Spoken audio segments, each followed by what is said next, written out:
वंदे मातरम साथियों, आज एक नए वीडियो के साथ, एक नए विद्वान साथी के साथ आज का जो हमारा मुख्य मकसद है वो है बॉटनी सब्जेक्ट पर चर्चा करना कि उसकी किस तरह से तैयारी करें, क्या रणनीति हो, कौन कौन सी बुक्स पढ़े, यानी बॉटनी का असिस्टेंट प्रोफेसर है वो कैसे बने, कुल मिला के ये रहेगा। तो हमारे साथ सुंदरपाल जी बरोड़ हैं। इनके बारे में मैं बताऊं कि ये सर्वप्रथम रीट 2011 में चयनित हुए। रीट 2011 क्लियर किया इन्होंने। इसके बाद 2011 में इन्होंने वरिष्ठ अध्यापक विज्ञान का पद ग्रहण किया। 2008 की भर्ती थी, 2011 में पोस्टिंग हुई थी, तो 2011 में ये वरिष्ठ अध्यापक विज्ञान बने। इसके बाद 2015 में, अगर सीधा मैं जो पदों की बात करूं तो 2015 में ये स्कूल लेक्चरर बने बायोलॉजी से, और उसके बाद 2018 में ये असिस्टेंट प्रोफेसर बॉटनी के बने और वर्तमान में राजकीय महाविद्यालय नौहर में कार्यरत है। इसकी पैरेलल समांतर की बात करें तो ये इन्होंने 2013 में सेट किया, 2014 में सेट किया, 2010 और 2012 के आरएस मेंस के एग्जाम दिए, और 2018 से ये महाराजा गंगा सिंह यूनिवर्सिटी से पीएचडी इनकी निरंतर जारी है, और रोवर स्काउट में ये राष्ट्रपति अवार्ड प्राप्त है। तो ऐसी शख्सियत, ऐसे व्यक्तित्व, अनुभवी व्यक्तित्व जिन्होंने प्रतियोगी परीक्षाओं को लंबे समय से तैयारी की है, प्रतियोगी परीक्षाओं को एक तरह से कहीं जिया है और अपने सब्जेक्ट में महारत हासिल की है और यहां तक पहुंचे हैं। सुंदरपाल जी, आपका हमारे YouTube चैनल पर हार्दिक स्वागत है। सबसे पहले सर यही कि एक जैसे लंबा अनुभव आपका रहा है, आपने आरएस की भी तैयारी की है, शिक्षक भर्तियों में भी रहे हैं, अलग अलग रहे हैं, तो एक अभ्यर्थी है वो कहाँ से तैयारी प्रारंभ करें, क्या करना चाहिए उसको तैयारी प्रारंभ करने के लिए, अगर जीरो से प्रारंभ करना चाहे? जैसे सर एग्जाम जो है कॉलेज लेक्चरर भर्ती का एग्जाम है, वो इससे पहले मैंने 2011 में भी एक बार दिया था और पिछली बार भी मैंने दिया और इसमें सफलता हासिल की। तो हम यदि शुरुआत की जहां तक बात करें ना, हाँ जी। तो शुरू से ही मतलब क्या जो भी कैंडिडेट हैं उनको खुद को आइसोलेट हो जाना चाहिए। आइसोलेट होना जरूरी है, क्योंकि जैसे मान लो शुरू से ही आप ऐसे करें कि जो एक्टिविटी अदर्स एक्टिविटी है उसको अब छोड़ दें, क्योंकि अब समय बहुत कम बचा है। हाँ जी। तो उस समय के हिसाब से अब आप देखेंगे तो कोर्स भी काफी लंबा चौड़ा है। बिल्कुल। और कॉलेज लेक्चरर के पेपर की हम बात करें तो 3 पेपर हैं उसमें, तो जीके का जो पेपर है वो भी काफी मायने रखता है। तो इसके हिसाब से हम शुरुआत की यदि बात करें तो सबसे पहले तो हम आइसोलेट हो जाएं खुद, कि अब एक बार खुद अपने है ना केवल तैयारी करनी है, केवल तैयारी पे फोकस करना है, बस फोकस कर लें पूरा। ठीक है जी सर। तो सर का जैसा कहना है कि सबसे पहले खुद को अलग कर लें, यानी अपने आप तक सीमित कर लें, खुद को तैयारी तक सीमित कर लें, बाकी सभी झंझट एक बार छोड़ दें। जी सर। और सब्जेक्ट के साथ साथ, सब्जेक्ट के जो 2 पेपर है उनके साथ साथ जो राजस्थान जीके का तीसरा पेपर होता है उसे भी समान रूप से महत्व दें। ये सर की प्रारंभिक बातें। सर एक बॉटनी का विद्यार्थी है, जी सर, उसे तैयारी कहाँ से प्रारंभ करनी चाहिए?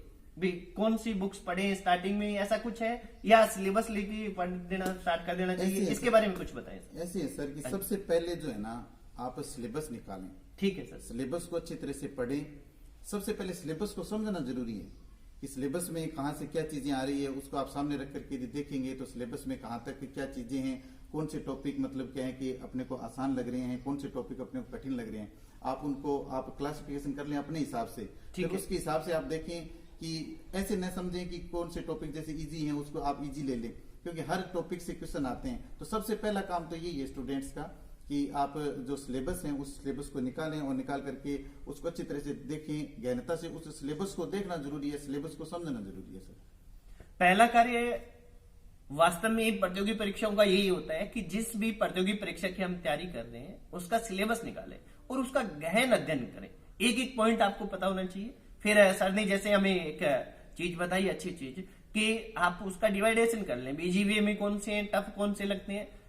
महत्व सभी को देना है, ऐसा नहीं है कि इजी लग रहे हैं उनको छोड़ दें या कैसा कर, महत्व सभी को देना है, पर थोड़ा सा आपका पता होना चाहिए आपको कि ये बहुत ज्यादा मेरे कठिन टॉपिक है, इन पे ज्यादा थोड़ा सा टाइम देना पड़ेगा, इन पे थोड़ा कम से भी काम चल जाएगा, ऐसी आपकी एक रणनीति होनी चाहिए। सर वनस्पति विज्ञान जो विषय है जी सर। इसके लिए जो अभ्यर्थी हैं वो कौन कौन सी बुक्स पढ़े हैं सिलेबस के अनुसार जो अपना असिस्टेंट प्रोफेसर का है? इसमें सर ऐसे हैं कि बुक्स अपनी अपनी जैसे बच्चे अपने हिसाब से देखते हैं कि जैसे बुक्स जिसमें उनको किस प्रकार की अच्छी लगती है, टेक्स्ट बुक हैं उनका आप हेल्प ले सकते हो। हाँ जी। लेकिन सबसे पहले ये है कि बुक्स पढ़ने से पहले आपको ये चीज ध्यान होनी चाहिए कि जैसे कोई पेपर बन रहा है, हाँ जी, तो वो कहाँ से क्वेश्चन उठाए जा रहे हैं, कैसे उठाए जा रहे हैं, बिल्कुल मोस्ट किस इम्पोर्टेंट प्रकार- बात है ये मोस्ट इम्पोर्टेंट बात है। तो सबसे पहले बच्चे ये देखें कि 2014 का जो अपना पेपर हुआ था उसमें 2014 का पेपर आप आरपीसी की साइट से मिल जाएगा। 2014 का जो पेपर है वो देखें, और उसमें फिर जैसे बोटनी सब्जेक्ट है चाहे जूलॉजी सब्जेक्ट है, दोनों एक दूसरे से रिलेटेड सब्जेक्ट हैं। हाँ जी। तो उसमें आप सब्जेक्ट जो है ना, उस सब्जेक्ट का सबसे पहले पेपर निकालें और फिर देखें कि कौन से जो मुख्य रूप से क्वेश्चंस कहाँ से पूछे जाते हैं वो निकालें। आरएस के जो ऑब्जेक्टिव टाइप के क्वेश्चंस पेपर पहले जैसे आरपीसी ने करवाए हैं वो निकालें। सेट काफी बार करवाई है तो सेट के जो क्वेश्चंस हैं वो निकाल करके वो जो पेपर हैं वो देखें, तो फिर पता चल जाता है कि बोटनी का सब्जेक्ट जो है उस बोटनी सब्जेक्ट के अंदर कौन से टॉपिकों पर मतलब टॉपिक्स पर फोकस रहता है इन हाँ जी। पेपर बनाने में। ठीक है सर। तो सर ये जैसे जो टॉपिक्स हैं बॉटनी के सिलेबस अपने देख लेंगे, सब कुछ देख लेंगे, पर इनको पढ़ना कहाँ से चाहिए अभ्यर्थी को? भाई ये अलग अलग जैसे अलग अलग राइटर के हमारे तो क्या है, जैसे मेरे सब्जेक्ट की बात करूं हिस्ट्री में तो क्या होता है कि जैसे प्राचीन भारत है तो प्राचीन भारत के आपको सैकड़ों राइटर मिल जाएंगे, उनमें से कोई एक आपको जो अच्छा लगता है वो चूज करके, ऐसा कुछ आपकी होता है क्या करना चाहिए या कोई विशेष ऐसे है कि हाँ जी। बोटनी सब्जेक्ट या साइंस का सब्जेक्ट है, ऐसा सब्जेक्ट है कि बच्चे का जैसे मान लीजिए यहाँ तक पहुंचे हाँ हैं जी। तो उनका बेसिक क्लियर होना जरूरी है। हाँ। और बेसिक क्लियर ऐसे होता है कि आप कई तरह की किताबें देख लें, राइटर दुनिया भर के जैसे आपने बताई, हाँ जी। आप उन राइटर्स की बुक रख लें हाँ जी। और उसके बाद आप खुद के नोट्स बनाएं तो वो ज्यादा बेटर रहेगा। कि जैसे मान लीजिए एक आपने रजिस्टर ले लिया, उस रजिस्टर के अंदर एक आपने टॉपिक ले लिया और टॉपिक लेकर के आप उसको देखें कि इस टॉपिक में इस बुक में से कौन सी चीजें जो हैं बहुत अच्छी लिखी हुई है और कौन सी अपने को इसमें ऐड करनी है। फिर आप दूसरी बुक उठाइए और उसको देख करके फिर उसमें से जो उससे अलग मिली आपको हाँ चीज जी। वो आप उसमें ऐड कर सकते हैं। ठीक तो है। आपको क्या हो जाएगा, एक प्रकार का ऐसा नोट्स तैयार हो जाएगा उससे। तो उससे फिर आपको ऐसे नहीं है कि आप 5-7 किताबें एक साथ लेकर के पढ़ेंगे, उससे क्या है ऐसे बर्डन भी आ जाती है कि यार इतनी सारी किताबें कैसे करेंगे, कोर्स बहुत लंबा एक चौड़ा बुक है। को कुल मिला के आधार बुक बना देना बस चाहिए। एक, हाँ हाँ जी। जी सर। तो ये सर आपका सब्जेक्ट जो पेपर है ये यूनिट वाइज बनने होंगे?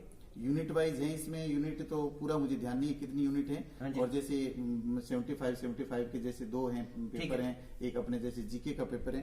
तो वो जो जीके जो है वो भी पेपर सर ध्यान विशेष देना चाहिए। जीके का पेपर बहुत ही महत्वपूर्ण है अपने इस कॉलेज लेक्चरर एग्जाम के लिए, क्योंकि सब्जेक्ट में जब बच्चे यहाँ तक पहुंचे हैं कॉलेज लेक्चरर का एग्जाम देंगे तो सब्जेक्ट में तो 19-20 का रहता हाँ है, जी। कोई ज्यादा नहीं है। बिल्कुल लेकिन जो जीके है और विशेषकर साइंस के विद्यार्थी के लिए राजस्थान जीके जरूर जरूर पीछे के पेपर में भी हमने देखे हैं कि जरूर इतने नंबर का पेपर है, लेकिन वहां पर जो साइंस के स्टूडेंट्स हैं वो पहले जीके पढ़ा हुआ नहीं होता। तो जीके का जो पेपर है राजस्थान जीके का, उसको बहुत महत्व देना है, उसको पढ़ना जरूरी है। उसके लिए बहुत जो अच्छी बुक्स आ रही हैं वो उसको सिलेबस के अकॉर्डिंग आप पढ़ें तो अच्छा रहेगा। उसको पूरा महत्व दें उस पेपर को, जो थर्ड पेपर है उसको। तो जैसे सिलेबस जो हमारा है इसमें कोई विशेष आप राइटर बताना चाहेंगे या जो ग्रेजुएशन में बुक्स चल रही हैं जो हाँ, यूनिवर्सिटी की वो पढ़े, पीजी में चल रही है वो चल पढ़े, क्या करना चाहिए? अलग अलग यूनिवर्सिटी है, अलग हाँ अलग जी। यूनिवर्सिटी अलग अलग बुक आ रही हैं, अलग अलग पब्लिकेशन आ रहे हैं। हाँ जी। तो उसमें से कहीं से भी आप स्टार्ट कर दीजिए, कोई सी भी बुक, कोई विशेष राइटर की बुक पढ़ने की कोई जरूरत नहीं है, क्योंकि आप सिलेबस देखें बस विशेषतः।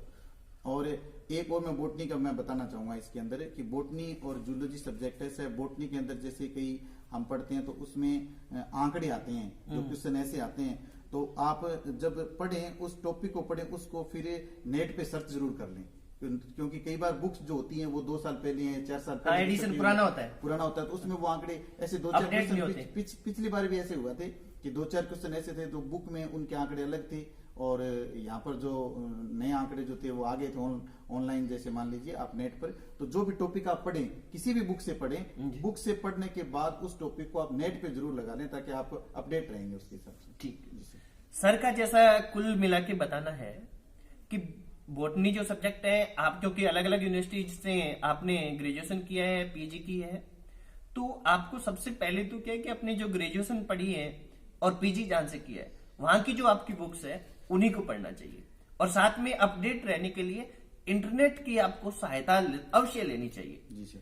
क्योंकि इंटरनेट की सहायता लेंगे तभी हम आगे बढ़ पाएंगे। तो इंटरनेट की सहायता अवश्य ले और ग्रेजुएशन की वही बुक्स पढ़ें, क्योंकि सिलेबस में लिखा होगा टॉपिक तो और वो टॉपिक आप अपने ग्रेजुएशन और पीजी की बुक्स में से पढ़ते हुए आगे बढ़े।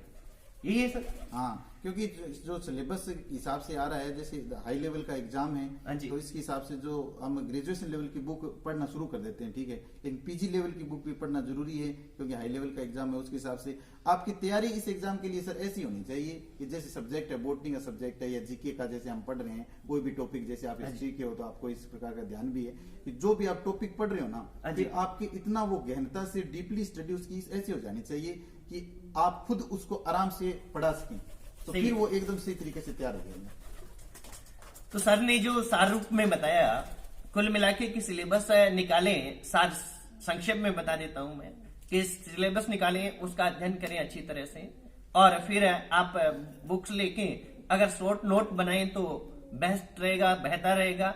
एक कोई भी आधार बुक आप बना सकते हैं। प्रीवियस ईयर्स के पेपर्स अवश्य देखें, चाहे आप जीके के हैं चाहे आपके सब्जेक्ट के हैं। प्रीवियस ईयर्स पेपर्स देखेंगे तो हमें निश्चित तौर पे क्या लगेगा कि हमें क्वेश्चंस की प्रकृति समझने में बहुत सहायता मिलेगी, और कौन से टॉपिक से कैसे क्वेश्चन पूछे जा सकते हैं उनके बारे में हमें जानकारी मिलेगी। और सर ने जो हमारे अनुभवी साथी हैं अपना अमूल्य समय दिया, इसके लिए हम इनका हार्दिक आभार व्यक्त करते हैं। और अंत में सर कोई हमारे अभ्यर्थियों को आप संदेश देना चाहेंगे? एक दो तीन बातें और मैं बताऊंगा। जैसे अच्छा। तीनों पेपर हैं, तीनों पेपरों को रोजाना टाइम दें। ठीक है बच्चे। सर। जैसे ऐसे है कि कई बार जैसे बॉटनी का फर्स्ट पेपर पढ़ रहे हैं, हाँ जी। 10 दिन पढ़ लिया, 4 दिन पढ़ लिया, फिर उसके बाद सेकंड पेपर पढ़ रहे हैं, अब बीच में टाइम बच गया कि 10 दिन हो गए हमने जीके उठाया ही नहीं, फिर अभी वो बर्डन आती है। ऐसी अव्यवस्था नहीं होनी चाहिए। व्यवस्था नहीं होनी चाहिए कि तीनों जो सब्जेक्ट के जो तीनों पेपर हो रहे हैं, कहने का मतलब एक सब्जेक्ट के 2 पेपर हो रहे हाँ हैं जी। और दूसरा जो जीके का पेपर हो रहा है, तो आप रोजाना थोड़ा थोड़ा टाइम जरूर दें। ऐसे नहीं है कि 10 दिन बीत गए और अपने जीके को नहीं पढ़ रहे हैं, तो वो टाइम जरूर देना चाहेंगे हम सर।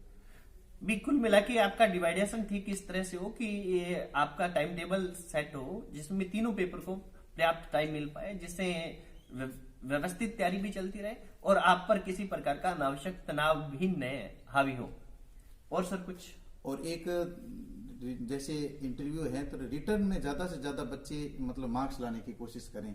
और रिटर्न में ज्यादा, कई बच्चे क्या करते हैं कि रिटर्न में अच्छे मार्क्स आ जाते हैं, लेकिन कई बार इंटरव्यू के अंदर और कॉन्फिडेंस हो जाते हैं कि यार इंटरव्यू है आगे, इंटरव्यू में तो अपने निकल जाएंगे, कोई दिक्कत नहीं है। लेकिन रिटर्न में मार्क्स लाओगे तभी इंटरव्यू आप फाइट कर पाओगे। रिटर्न के मार्क्स की महत्वता बहुत ज्यादा है, इंपॉर्टेंस बहुत है रिटर्न के मार्क्स, चाहे वो सब्जेक्ट के और चाहे जीके जीके के।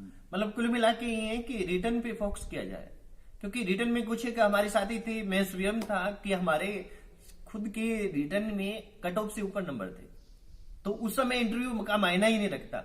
तो रिटर्न आपके हाथ में है, इंटरव्यू सामने वाले के हाथ में, तो हमेशा ही पहले रिटर्न में इतना अच्छा कर जाओ कि एक तो जब आप इंटरव्यू देने जाओगे तो आपका कॉन्फिडेंस लेवल है वो बहुत ऊंचा हो जाएगा, क्योंकि पहले ही आपके मार्क्स बहुत अच्छे हैं।